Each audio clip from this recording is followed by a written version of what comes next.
Hello, Division 4. All right, so our social studies continuing on with the Canada's founding people. Of course, we moved from the Aboriginal, First Nations, Métis, Inuit peoples to the French, which is the second group that's helped form our great nation known as Canada. And so we're talking on page 24 from the text. All right, so it says the arrival of the French. How did Canada come to have two official languages? And we learned that the other day, right? That we have French and English as our two official languages. I know there's lots of languages in Canada, but those are the two official ones.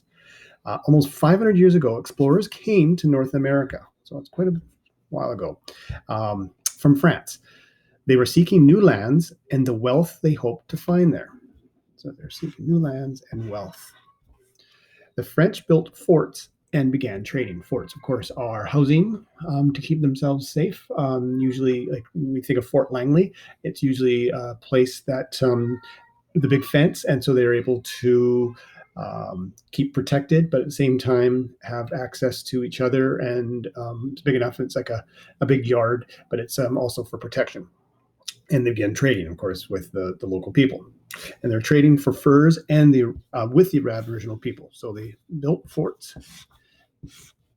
and they were trading with the Aboriginal people, most likely with, if they think of like furs and things that the Aboriginal people had plenty access to.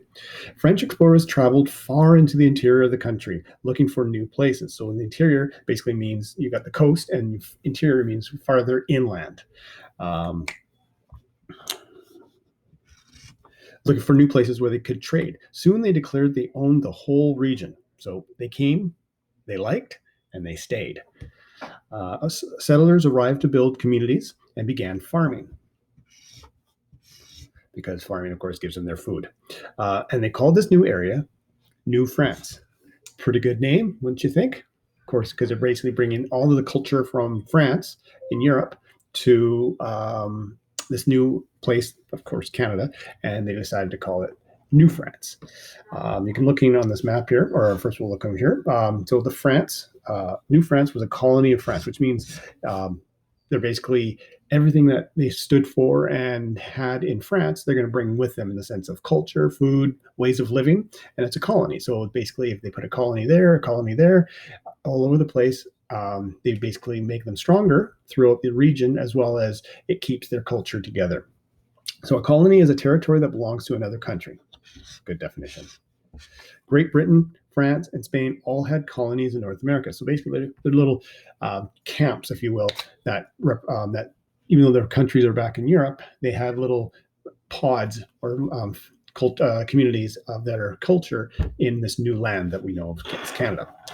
Going down here, it says this map shows New France in 1712 when it reached its largest extent. From then on, the area controlled by Britain grew larger, and the area controlled by France shrank until it was roughly the size of the province of Quebec. So kind of get the idea here that this whole area was France or French. It had its they were influenced by France, this whole area, all the way down to Louisiana. And if you know anything about Louisiana, there's a French culture in Louisiana. When you think of Louisiana, you think of hot sauces and things like that. But actually, there's a lot of French parts down there. And if you Google it, you'll probably see there's a lot of connection. Now you can see down here, we had British colonies, and then this is Florida, right? And it was Spanish, sorry, down here.